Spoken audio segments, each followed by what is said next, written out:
Hello everyone, my name is Art Russell. Welcome to my channel. The main purpose of this video is to share some knowledge about a common misconception related to self-realization. A word that's related to that misconception is accretion, which means growth or increase. Now, from the perspective of the person or the human, we're quite familiar with this word. It's ingrained to us at a very young age that we should become more, be more, have more. And to that end, we chase diplomas and degrees and status, believing that we can be more by having those diplomas or trophies. Especially in the West, we're conditioned to believe that 5 cars in the driveway of our mansion is better than 3. And the fancier those cars are, the more we are more of ourself, full of ourself. The trouble is, it's the false self.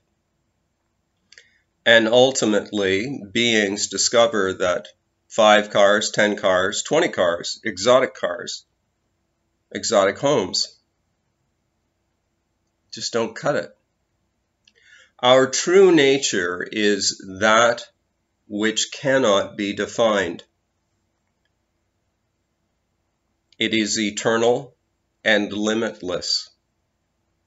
So when we approach seeking our true self as though it is a thing out from us, we are seeking in vain. True self-realization involves divesting of all the definitions that we held about ourselves. It doesn't mean that if we have mansions or cars or a nice home or a great spouse that we have to get rid of that. It's just to know ourselves as we truly are.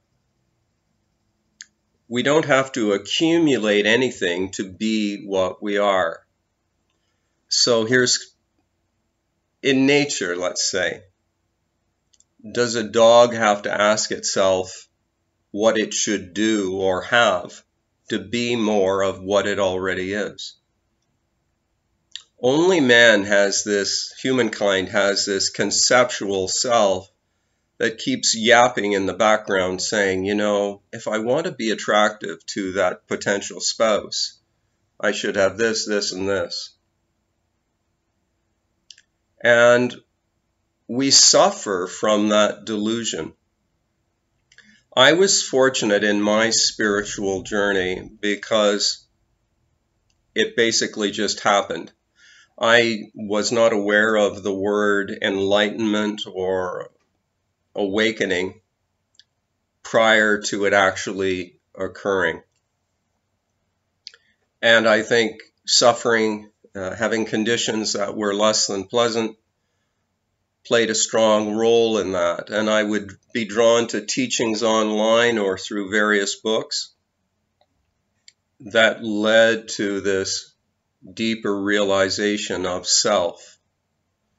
And I'm hoping that by sharing some of this information, it will help point you towards that realization for you. For those of you who are seeking that deeper dimension of self, it may be helpful to watch a video that I posted earlier entitled Enlightenment, My Personal History.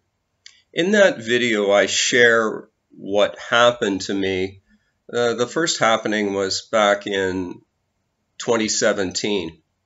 I'll provide the link to that video, and it may be helpful towards you who are seeking direct realization of true self. Now, I'd like to share some sayings, 3 of them here, that I was led to set aside in special containers. This just happened. Again, this was no conscious planning. This happened back in 2019 in the midst of writing my book entitled This Taste of Flesh and Bones. So I'll share them now. So in this little box, I printed this saying from John chapter 8, verse 32. And ye shall know the truth, and the truth shall make you free. There's a little saying. For some reason, that just occurred. And I still like having that. The next two are sayings from a book entitled I Am That, Talks with Sri Nisargadatta Maharaj. And I framed this one, some glare there. The real does not die. The unreal never lived. The unreal would be the idea that we have of ourselves, the conceptual self. And here's the third that I put in this box. I believe that may have come from India. Another saying by Sri Nisargadatta Maharaj. You can only be what you are in reality. You can only appear to be what you are not.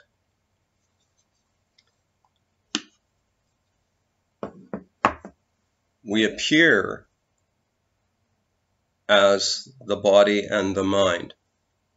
But there's a deeper dimension of self, capital S, that's waiting to be recognized, and it's eternal. Now, some of you might be asking, well, how do I discover that? How do I recognize that, know that again? Now, many people believe that books are useless in that regard. I disagree, but there's kind of a caveat with that.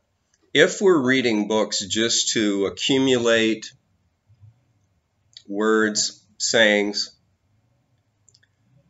or memorize them, then I would say it's true.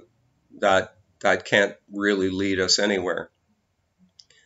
The words which are representative of the thoughts and the deeper meaning beneath them has to resonate within us to be of value.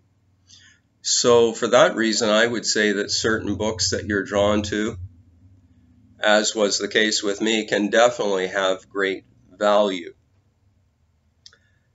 I'm going to read some quotes that may open up your perspective on a deeper dimension of self beyond name and form that you've been used to and conditioned to believing is who you are. The first quote comes from this book entitled Wake Up and Roar, Satsang with Papaji. This being, from what I've understood through a couple of his books, was on a lifelong journey from a very young age to know his true self. He would seek, can you show me God? Seeking various gurus. Here's the quote that I hope will open up your perspective of self and the way we process the world. Everyone is sleeping. When you see other, when you see otherness, when you see duality, so duality would be subject, this could be an object, piece of paper. It is called dreaming. Only in the dream do you see objects. Do you see objects right now? You're dreaming a human life. Who's the true you, capital Y? Self, the eternal self. The next quote comes from a book entitled the Science of Enlightenment, How Meditation Works by Shinzen Young. Again, very knowledgeable being about our true self. Here's the one quote. For human beings, world and self seem to be solid objects. Time and space seem to be rigid, always existing platform. A rigid, always existing platform. This occurs for enlightened people and for unenlightened people. Now, I'd like to just add, no person ever becomes enlightened. We understand this from the deeper perspective. When enlightenment occurs, the perspective of the person is transcended. So we realize that the person is just an appearance in consciousness. However, in the case of the enlightened person, a paradigm shift, a shift in interpretation has occurred. Before enlightenment, when self and world arose as solid objects, that person believed they really were solid. Well, naturally, we're conditioned to believe that. So we have to be a solid person. After enlightenment, self and the world still arise as solid objects a lot of the time. But the enlightened person now knows that they appear to be solid only because he or she is not paying close attention right now. Now, if that seems way too out there, just consider, if you will, if it feels right, that in nighttime dreams you are absolutely certain from the perspective of your character within the dream that all of the objects are real. This is where Paramahansa Yogananda saying really helps. The mind is the creator of everything. The creator. This means that objects do not have independent existence separate of the mind that perceives them. Isn't it true that until the perspective of the person arises in the morning after the nighttime dreams, that you truly believed that the skyscrapers, the ships, the boats, the cars, all of the objects and the persons within the nighttime dream had existence? You felt it. In fact, sometimes you'd be frightened and wake up in a sweat because of the apparent reality of those nighttime events. The next quote is from a book entitled Wisdom by Lester Levinson. Now, his story is unique. He had a major life diagnosis at 42, I believe it was, and subsequent to that, where he thought that his body-mind was going to die, it led him on an inward approach to who he truly was. And he discovered that and then went on to teach in Sedona, I believe it was, the Sedona method, I believe. And here's his quote, and again it points to a very different way to interpret this reality. The world as you now see it is really a product of your imagination, and when you see the truth, the world turns out to be a dream, a fiction created in your mind. First you see it as a dream, then you will see it as a dream that never really was. In fact, you will experience it exactly as you do a night dream.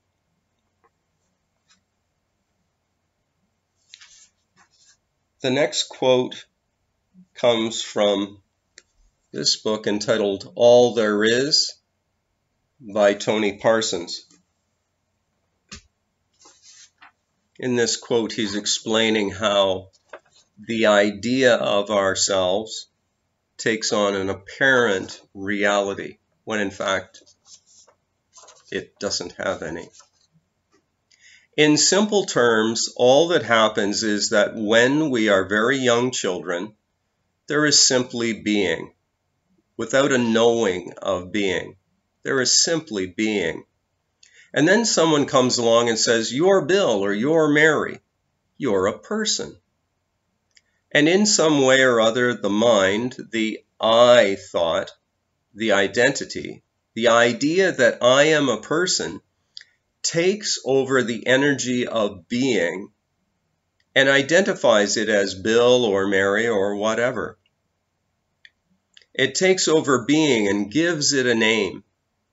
Words begin, labels begin, and the whole idea of me becomes the main investment of living. Now, isn't that true? Self-centered, false self-centered, believing that things, objects, persons, partners can make us happy. We like to acquire, from the human perspective, we like to acquire things, degrees and partners and objects, mansions, yachts, believing that they can make us happy, until we learn, usually by direct experience, that they can't. They just can't supply it. Now, this doesn't mean that we have to live a life where we're denying all the worldly pleasures. It's to live from a point of wisdom where we know that which we truly are and aren't seeking achievements to keep making us feel better and better. Nothing rises forever. When we can live that middle path, being apparently in the world but knowing that we're not of it, we'll live with greater ease. The next quote comes from one of my favorite books, but again, I don't worship it or cherish it. It's just I'm grateful for having read it several times. I Am That Talks with Sri Nisargadatta Maharaj. Here's the next quote. We do not wake up into a really waking state. In the waking state, the world emerges due to ignorance. Ignorance, he doesn't mean we're stupid, just meaning to a perspective that is not related to truth. We're unaware. We're unaware that we're unaware. Due to ignorance, and takes one into a waking state dream. Both sleep and waking are misnomers, meaning inappropriately named. They're inaccurate. We are only dreaming. True waking and true sleeping, only the Jnani knows. We dream that we are awake. We dream that we are asleep. The three states are only varieties of the dream state. The third one would be deep sleep. Treating everything as a dream liberates. As long as you give reality to dreams, you are their slave. By imagining that you are born as so-and-so, you become a slave to so-and-so. Now, I can definitely testify to this, that I was a slave to the ideas that I had of myself. I thought that I had to achieve to be worthy. We don't have to achieve anything. Our worth is intrinsic to us. When you know yourself at a deeper level, you will be liberated from all of the compulsions or obsessions to, I have to be a somebody. I have to achieve something great to have value. Then you'll know yourself more deeply and know that you can do those things. Go for them. Enjoy them. But you won't need them. And that's a sweet position to be in. The last two quotes come from a book entitled Man's Eternal Quest by Paramahansa Yogananda. Now, he was a pretty heavy hitter as far as sharing about our true nature, our true self, and that's why I have two quotes from him. God and immortality are not myths. It is the gravest insult to the self within you to die believing you are a mortal being. How long will you let yourselves, sons of God, now sons and daughters, but of course really in the highest there is no gender. Gender come from the one. Sons of God, be helplessly mowed down by the sickle of death because you never tried during your lifetime to conquer Maya, meaning ignorance. Now I've added a footnote here that he had in the book also about Maya. Maya is the magical power in creation by which limitations and divisions are apparently present in the immeasurable and inseparable. In God's plan and play, Leela, the sole function of this delusive power is to cast a veil of ignorance over man, to divert his awareness from spirit to matter, from reality, capital, to unreality.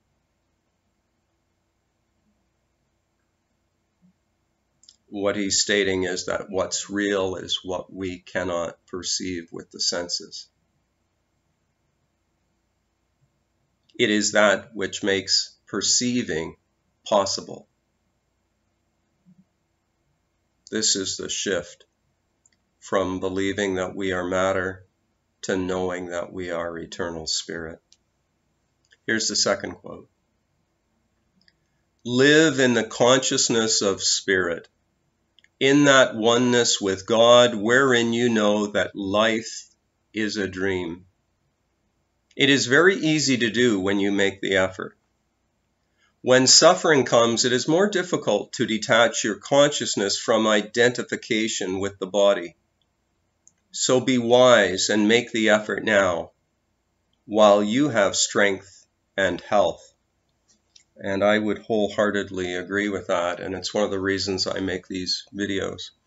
Again, there's total freedom here. I'm not trying to say take my path.